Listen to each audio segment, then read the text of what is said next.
Hey everyone, welcome to Tune Up, Shopmonkey podcast where we talk about the automotive industry and car care, specifically that 99% of a car's life spent outside of the dealership. In this episode, we're going to talk about the state of the automotive aftermarket. What does the current landscape look like? What are the challenges that the industry is going to face? And on the flip side, what opportunities do we think are in the future? My name is Zach, and along with the rest of the Shopmonkey colleagues here today, we make up your Tune Up crew, all with various perspectives, passions, and insight into the automotive industry. Let me introduce you to the rest of the guys. We got Mike, Gallagher, John, and Lucas. What's up, guys? What's going on? Hey, buddy. With SEMA and AAPEX right around the corner, what better topic to tackle today than the state of automotive aftermarket? Not yesterday. We're doing it today. Not yesterday. Today. We're talking about this today. Hopefully this gets released before SEMA and AAPEX. But hey, who knows? Who knows? It's all the elves and the wizards that do all this stuff. They like to make me look foolish. Yeah. So my prediction, well after SEMA, this will come out with all my predictions wrong. Right. SEMA legitimately publishes great reports every year in preparation for the Super Bowl of the automotive industry. And some of the stats include these awesome facts and figures. The U.S. automotive aftermarket grew significantly in 2023, reaching $391 billion in annual sales. That's 8.6% increase over the previous year. Key spending areas include things like performance upgrades, wheels and tires, and specialty equipment, hitting $52.3 billion in 2023. Drivers accessorizing alternative power vehicles like EVs and hybrids brought in $2.5 billion in sales in 2023. Hearing all of this, what do we think about the current landscape? What challenges do we think the industry will face? What does the future look like for the automotive aftermarket? Current landscape? I had the same reaction as Moretti. $2.5 billion for electric, EV, hybrid, aftermarket work. That's impressive. And I'm not taking shots, but I think I would like to see the breakdown of that because I don't think that's people doing like Volkswagen ID3s getting tricked out. I think those are like Cybertruck owners who just to touch that vehicle, you're spending, $10,000 just for us to look at it for a wrap. So that I think that number is probably pretty inflated, which as I say it out loud, I'm like, I'm going to open a wrap shop because those dudes are just printing money. That's my first response too. It's exactly that. It's like people wrapping their like I had one I saw in the parking lot this weekend, Cybertruck with like a crazy iridescent wrap thing on it.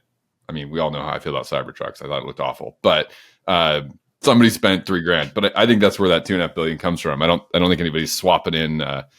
To Mike's point, there's no you're not swapping in bigger electric motors or something. For the most part. Yeah. Right. I think so. If we stay focused on like the today market, what's interesting is as I think about it, I'm going to go right back to kind of our hot take opener, which was around the cost of new cars and things like that. And I bet you the aftermarket is seeing a flood of people who are like, I would love to buy a new truck, but absolutely not. So I won't spend 60 to $100,000 on a new pickup, but I will spend $10,000 to just refresh the truck I have. Like I went through my truck and I did a whole new Android head unit, which was super fun for me. I learned how to wire it all up and stuff like that. I did shout out to the guys out there making like retrofit headlight kits where they'll take original OE headlights, break them open, put like HID projectors in there or LED, because LED bulbs get kind of weird in your standard housing. So they just rebuild them and reseal them and send them to you. Like I got some of those lights for the truck, got new wheels and tires, like actually kind of all the things I didn't like about my old truck, I just replaced. And so it looks much more attractive to do that and go down to your local, upfitter instead of trying to buy a new truck when you can just kind of refresh what you got. So what you're saying is, let me keep my horsepower and give me my tech and gadgets. I want it all. First of all, I want to burn dinosaurs. Second of all, I want Apple CarPlay. Okay. All right. So I think honestly, just being able to, go ahead, Gallagher. I know you were. No, go. Roll. Okay. All right. So I think that's really good perspective. And I like that point of view, right? I think that's the intelligent way to go for most people is CarPlay's cheap. A nice set of wheels and tires will make a world of difference alongside some decent struts and brakes, right? I mean, you're talking about a $2,000 investment a lot of the time. But if your shop's not broadcasting that you offer those sorts of services or showcasing the results of previous jobs, right? No one's going to refer their friends or know that you even offer those sorts of things. But by offering those solutions, right, you have somebody more invested in your business as a partner, and I think that's a fantastic way to have them come back for general service and everything else, right, and just keep that car longer because it's more in line with their own personality or what they want out of a car. You said retrofit, and that popped into mind. I was having a conversation with a buddy last night. I think I don't know what you guys think, but I think there's possibly there's a start of a growing market for retrofitting in hybrid powertrains into, we're talking about trucks here, right? Like my buddy lives down the road from me. He's fascinated with the idea of swapping in an electric powertrain into his 2006 F350, for example, right? And there's companies out there making kits for this, e-axle conversions and stuff like this. I think there's probably, I think it's just starting conceptually, and then there's companies out there doing the work. But I could see a world where it's like, yeah, I want my old 75 Chevy pickup truck that has manual everything, but I'm an enthusiast and I'll go spend 10 grand to put it on an electric powertrain, right? I mean, certainly we even saw a couple of vehicles like that at SEMA last year, and I think there's Edison Motors in the HD space doing conceptually that, and they're actually building their whole own HD e-axles as a kit to sell. Like, there's a ton of stuff there that's, if we want to talk trends and where it's going, I think that's going to grow. I don't know how much, but I think it's going to grow. That's awesome. I love that. Yeah, that's a great view of current landscape and like possible opportunities. I remember seeing one of those, like the electric, the hybrid, to your point, drive shaft being able to connect to an actual ICE vehicle today.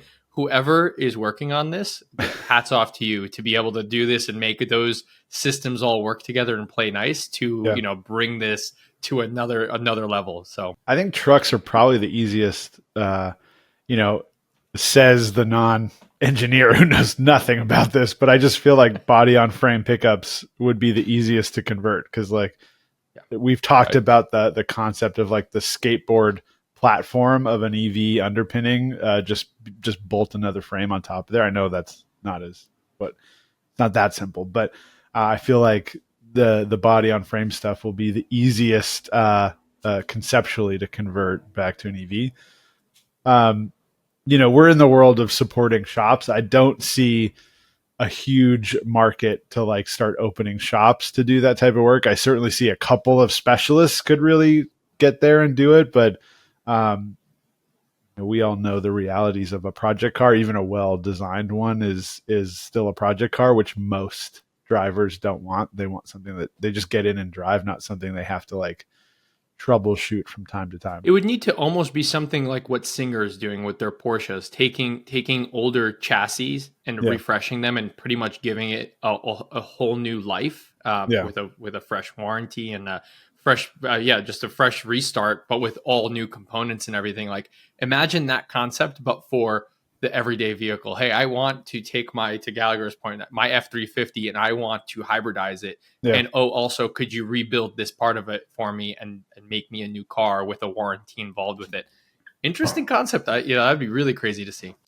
I think if we are trying to like point shops in the right direction to navigate the current landscape, really starting now and focusing on vendor relationships, right? Aftermarket parts just are a crapshoot as to whether or not you're going to get a quality part a lot of the time. So building a relationship with a distributor first, but also the brand specifically, so you can feel confident in your team actually successfully installing stuff without too many issues.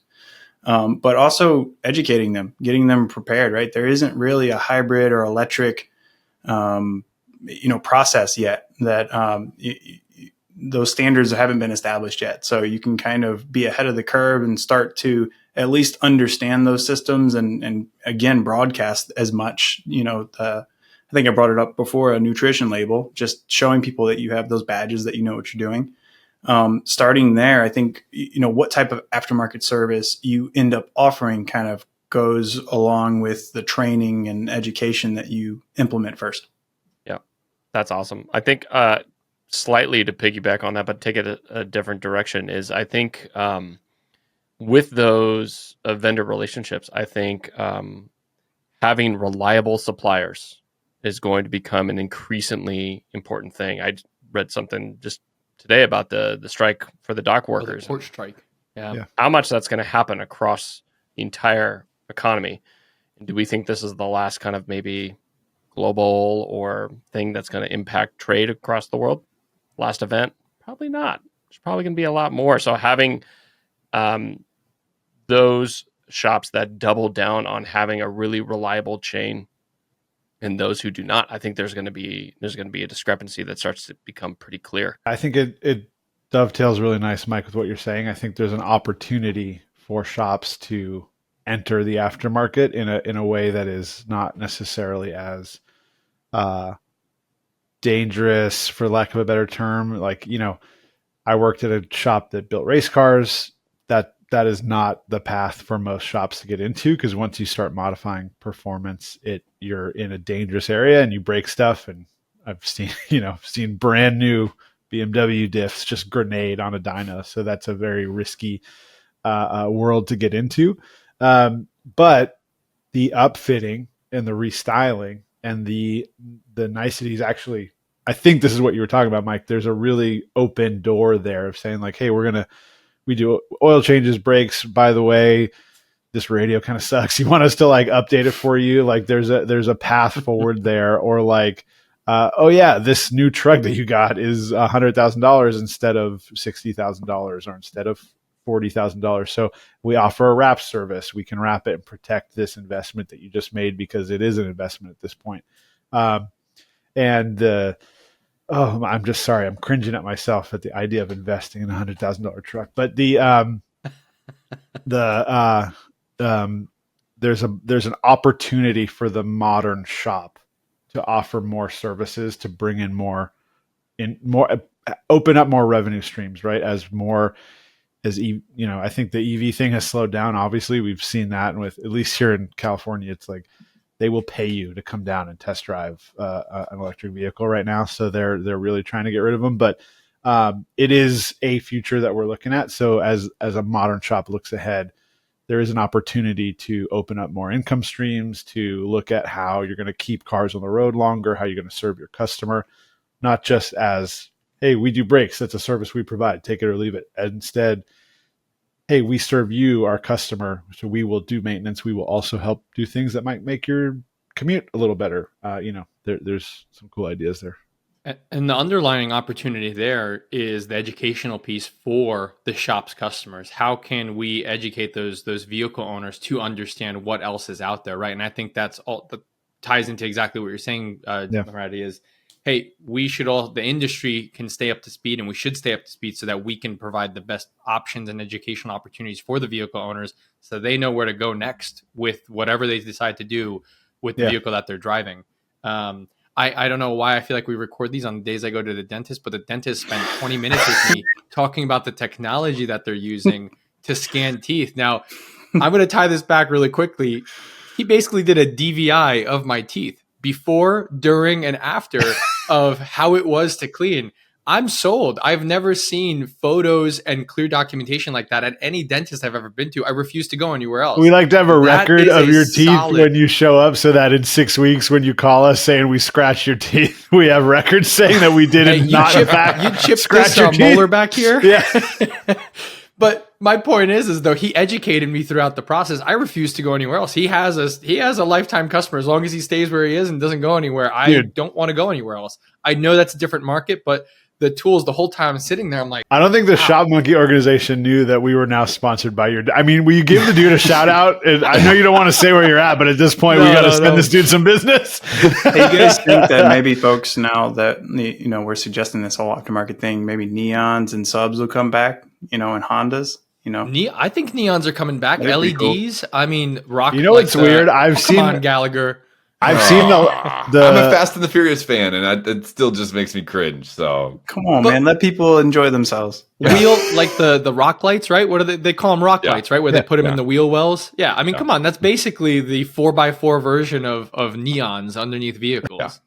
Yeah, I've started seeing a bunch of the Tell me your F-350 doesn't have neon strip. No, I don't. I want them though. I mean, to your point, like I hear you.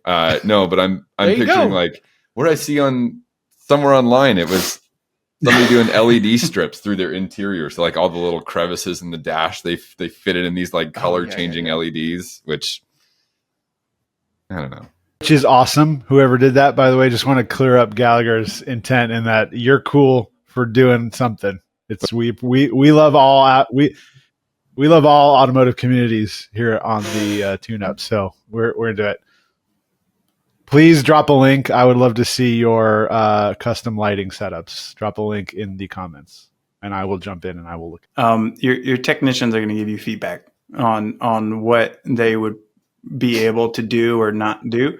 And I think that that's something to consider when you're approaching any sort of aftermarket. Your technician has to balance that ultimately with their primary job of general service and maintenance.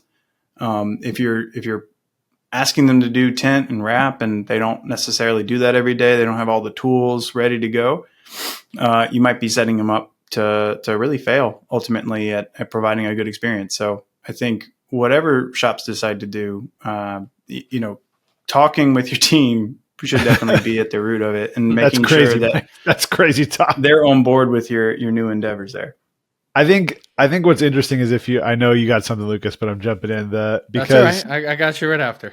I just see an opportunity where if you flip that, right, if you try to take your like ASE certified master tech and be like, you're doing tints now, they're probably going to be like, first of all, you know what they're going to say. Second of all, the answer is no. So but we also see rampant in the industry is a difficulty in bringing in new staff. So guess what? The path to rolling tint, which by the way, I want to give a shout out to guys that are like good at putting up tint and getting up wraps, because I am not. It's a skill. Yeah, there's an attention to detail and a skill to do that well, which is not like, oh yeah, anyone can do it. Anyone can learn it. There are guys that excel at it that I want to just recognize. But I think the path to throwing tint and wraps and detail is a lot shorter than the path to doing engine diagnostics, right? So I think there's a pipeline of bringing people into the shop potentially and building a team by expanding into these other things. And we're kind of stuck, by the way, on tint wrap, but like it's easier than ever to get tires. You don't have to be a wholesale distributor. You can offer tires to keep your customer in the shop. It's a lot easier to get tires than it used to be. There's a bunch of on-demand systems that'll tell you what tires fit this car. You can order that, just that. You don't have to keep a huge warehouse of stock. You're not going to make a ton of money versus the guys that are like keeping a huge warehouse. There's margins are better in that large inventory, but there are so many tools you have that you can serve your customer at every point as opposed to just specializing. And we've had other episodes, maybe we can link to them, about specialization versus generalization, where there's certainly an argument to not opening up more lines of business, but there's also an argument to open up more lines of business, and it's easier than it's ever been. So just want to call out. Don't go back. I'll be contradicting myself the entire time. I was just going to say, and it's actually a perfect segue, Marty. My only comment was going to be, I think the challenge, because I know we had mentioned challenges in the beginning, is the continued education piece. And obviously, how do you get folks interested in jumping into these lines of work and keeping up demand and quality work? And so, yeah. But I think it boils down to continued education. Is the industry offering enough support out there for folks to be able to easily access tint classes, right? Let's just stick on this theme. Can I easily find an institute or a provider of these sessions where I can go and learn this, right? I know there's 4 community colleges in the area. If I want to go tackle some of those subjects, I know where to go. If I want to tackle something in this space, where do I go? I know there's a few, right? There's some vocational schools that I can tackle, but is anyone else jumping onto the theme of just, we want to offer these classes. We've been experts in this field for X, Y, Z years. And now we want to teach the next generation on how to do this. And so I think Double Dips has an opportunity, but also a challenge of like, maybe if you're really good at teaching and you've had a very successful career, might be a way of, getting some extra revenue through courses of like, hey, I'll teach you how to put on tint detail, tint PPF, all the other services, and grow the industry with more eligible, techs and providers. No, I think a little searching will get you where you want to be. There's tons of great groups where, like, I think there's more structured training for, like I said, like an ASE certified tech. That's a different path than like, we all know. I don't know every corner of the aftermarket, but I've had a lot of great experience in the 12 volt space, and so shout out to like the MES and Mesa groups who provide coaching and ideas around this, right? There are organizations out there that want to take their community and help raise them up. And I think that if you're looking at, how do we look at our shop as the modern shop that's going to evolve into the next generation of services, that these are great ideas. Leaning into like the service writer's role too. I mean, in terms of selling this type of work, it's completely different. So, talk about educating your service advisor on how to sell, but in a way too, I think it's a different reflex because people tend to disassociate with their wallets more when they're buying something they actually want versus an engine repair or maintenance job. So you kind of have the benefit of being able to maybe merge those two worlds together a little bit more efficiently, where you can sell them what they came in for, maybe a stereo or a nice set of wheels, but also while we're in there, look at these brakes, look at these tires, look at all these other things that you need that are boring, Mike, that you wouldn't pay attention to. That's and big no brain longer care stuff because right here. your beautiful new stereo is right there. When you don't want that beautiful new stereo getting drowned out by squeaky brakes. You know what I'm saying? I love everything you're saying right now. Yeah. And don't worry, if that sticker price is too high, we can offer you payment plan with installments. Buy now, pay over time. How might I do that, Zach? If only I had a software providers of this service. That's why you wore the hat. I see. Just scratching my head, guys. That's all. I'm just. You got to hit the bicep tattoo. The store in the mall. Look, talk about an automotive enthusiast. My man's got a van tattooed on his arm. Yeah, that is baller. Here's what I'm upset about. Now that I got so many thoughts going through my head. I'm having a hard time focusing. I want to see way more cool EV vans because I feel like cool vans are cool. And they really dropped the ball with EVs on not making sick vans. I know VW is working on bringing their van back, but still, Ford. Everyone loves the old Ford vans. Dude, I bet we can e-swap that Econoline, that 92 Econoline or whatever that is. See, that would be sick. Body on frame, you just drop it on. You guys might not remember this, but Canoo had this cool van concept that had like a truck bed in the back. Yes. And you could hypothetically, the skateboard concept where you could take the body off and swap it out at some point. Talk about. I feel like this podcast is also sponsored by Canoo because you and I have talked about them so many times. Man, I don't know. Where are you at, Canoo? I don't see Canoo cars anywhere. I'm gonna take a walk around SEMA. Where's Canoo at? But I agree. There was the Ford Transit. I had to look it up. There was the Ford Transit, but there was the one on Bring a Trailer that had the ST drivetrain swapped into it. So freaking cool. That was. Could you imagine like a Mach E? Could you imagine like a Mach E drivetrain with a Transit dropped on top, just burning tires in a Transit van? Lowered a little bit on the right wheels and the right arrow. That would be awesome. Ford, if anyone from your team is listening, you'll have some loyal followers here. Here's the thing. I want to take one step back just because I think we're pretty hard on automakers, and part of the reason why the not hard enough. Mike's shaking his head. Part of the reason why we like these old trucks and we want to put electric drivetrains in these old trucks is because they look sick, but also if you hit a person at 10 miles an hour, it just destroys them. So there are reasons that new cars look a little different than the old cool looking cars. So I just want to be fair that there are like safety regulations and aerodynamic reasons for your economy and all that, why cars don't look sometimes, in my opinion, as cool as certain older cars that I really like. But let's talk about that a little bit, about what we might expect to see. And here's the thing: for my driver, I really want to drive. I like older trucks. I like body on frame pickups, body on frame SUVs. That's what I like for my daily driver. It's just my preference. I am this close though, because I really think, back to your point, Lucas, the Maverick. I think like the Ridgeline. I think like the smaller vehicles that are the necessity of the market is moving towards like unibody crossover style vehicles. Mm-hmm. And now that somebody made some that look cool, like the Maverick, and people are now tricking those out, it's really attractive. Like they're really cool. Like I would drive around and not feel like a goober in those. I can't wait to see what. I am a goober, just to be clear, but I wouldn't feel like a goober. I can't wait to see Mavericks. I can't wait to see Ionics. I think the Ionics are so cool looking, and to see what people do with those. Not who, I forget who called it the Iconic, but no, the Ionics from Hyundai.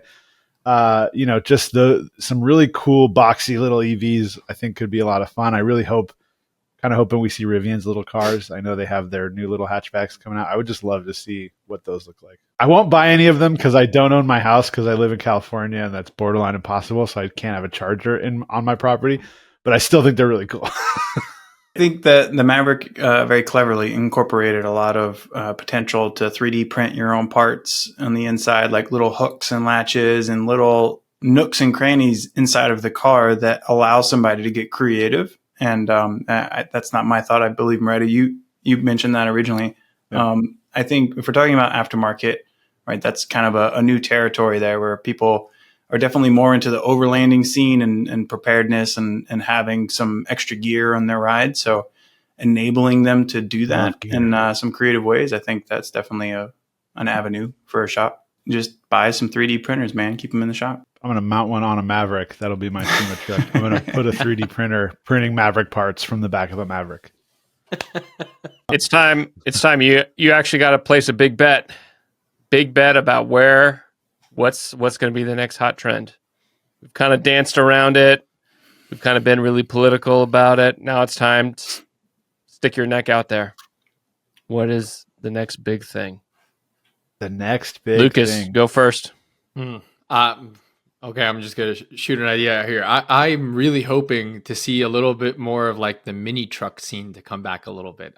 Tacoma came out with their little, what are they calling it? The extra cab, but it doesn't actually have the doors on the back. And then to your point, Mariah, someone brought it up earlier, the single cab trucks. I think it'd be really cool to see a little comeback of that, maybe with some hybrid drivetrains, but something that also appeals to enthusiasts. I think more and more we're seeing these mini trucks come back. Scene? The sport truck scene. Yeah, I know it's not everyone's cup of tea, but I'd love to see that. I'm getting a mini truck. Yeah. I'm hoping that's more of a hope. I don't think this will happen, but maybe. Let's see what happens. All right. Okay. Gallagher, what's your big bet? I don't know. I'll stake it on the electrifying of stuff. I think that's actually of old stuff. I think it's a growing trend. I mean, I'm just expanding what I said earlier, but I see it more. I see it broadening. I think, anything that's, cab on frame is really easy to do that with. I think even going into HD and, probably dipping into like heavy equipment, even like there's worlds where the stuff starts to make sense. Maybe not at the consumer level, but I still think it counts in sort of the aftermarket side of things. I think it's going to become bigger. Cool. Mikey, what do you got? I'm going to stick my neck really far out there. I think that we are, a lot of people are leaning into hybrid drivetrains, and I think we're probably going to skip past it. I think we're battery technology away from everybody adopting it.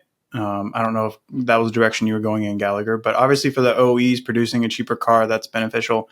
But I think that will also act as maybe a catalyst for the aftermarket side to start installing or retrofitting these systems where, a lithium ion battery and the packaging involved with trying to retrofit that sort of thing is just not practical or economically profitable. But I mean, really it boils down to just the battery tech at this point. If you can get an extra 100 miles range, if you can charge the battery a little bit faster than you can currently, I mean, we're right there. So I don't know. I think that there is a strong likelihood that somebody's going to come up with that tech and find a way to make that cheap. And then we'll have another big bubble. Nice. All right. Moretti, take us home, man. Big bet. This is tough because I'm supposed to be big betting, but I don't know if this is, I'm going to go into what I want to see, which is like hyper miling, right? Because I'm into roasting tires and having a good time with race cars. Gallagher's into big diesel trucks, and we've seen SEMA's got some sick, huge trucks. So, and the resto mods have come and gone. Overlanding is around and in and out. I want to see the next big wave of like hyper miling, aerodynamic, hybrid, like super cool looking rigs that go. I drove from California to Buffalo, New York without stopping, stuff like that. That's what I want to see from SEMA this year. I'm here for it, man. That sounds That's cool. Awesome. Yeah, I like that. So what about you listeners? What's your big bet? What is something that we've talked about that makes you feel like, gosh, these guys don't know anything what they're talking about? And what are the things that you're like, oh my gosh, they're brilliant. This is great. Such a great Feel free idea. to condense those to bullet points. If you think I don't know points, put them in the comments. Put it in the comments. Make sure you call out each person individually and tell us what you don't like about them. Particularly their face. Comments like they have a great face for radio, things like that, all well accepted. I'm a human man. Okay, I have feelings. Just FYI. No, but legitimately, like if you're a shop owner, we're going to be at SEMA. Come talk to us. We'd love to hang out, get your thoughts and questions about this. If you can't make it, bummer, man. We'll hope to see you next year, but please interact with us in the comments. If you're a car owner, would you consider, if your local place started doing some of these other aftermarket things like tires, radio, maybe tint, maybe some other accessories, is that something you'd be interested in? Or are you more, no, I only want to go to the specialty? Let other shop owners know what you think. They could be super helpful. But yeah, this podcast has been brought to you by Shopmonkey, the digital solution for shop management in automotive shops across America. If you're interested in learning more about this product, go to shopmonkey.com. That's shopmonkey.com, or check out the link in the description. That's it for today. We hope to see you at SEMA. Have a good one. Adios. Bye, everyone.